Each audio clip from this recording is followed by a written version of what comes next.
बातम्यांमध्ये पाहिलं असेल, शेतकऱ्यांनी हजारो किलो कांदा, टोमॅटो किंवा कोथिंबीर रस्त्यावर फेकून दिली किंवा त्यावर ट्रॅक्टर फिरवला. का? कारण बाजारात त्याला मिळणारा भाव असतो फक्त 50 पैसे किंवा 1 रुपया किलो.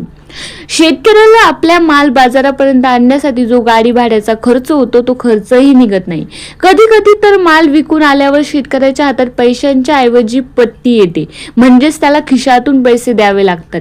पण धक्कादायक गोष्ट तर पुढे, ज्या कांद्याला शेतकरी 1 रुपया भाव मिळाला तोच कांदा जेव्हा आम्ही शहरात खरेदी करतो तेव्हा आपल्याला 40 ते 50 रुपये किलोनी मिळतो. मग प्रश्न पडतो की मधले 39 रुपये कुठे गेले? हे पैसे खातात मधले दलाल, व्यापारी. दलाल गब्बल होत आहेत आणि मूळ उत्पादक शेतकरी मात्र कर्जाच्या खाईत बुडत चालला आहे. पण मित्रांनो, केवळ रडत बसून किंवा सरकारला दोष देऊन ही परिस्थिती बदलणार नाही. जर आपल्याला महाराष्ट्राची शेती वाचवायची असेल तर तरुण पिढीला पुढे यावं लागेल आणि शेती करण्याच्या पद्धती बदलाव्या लागतील.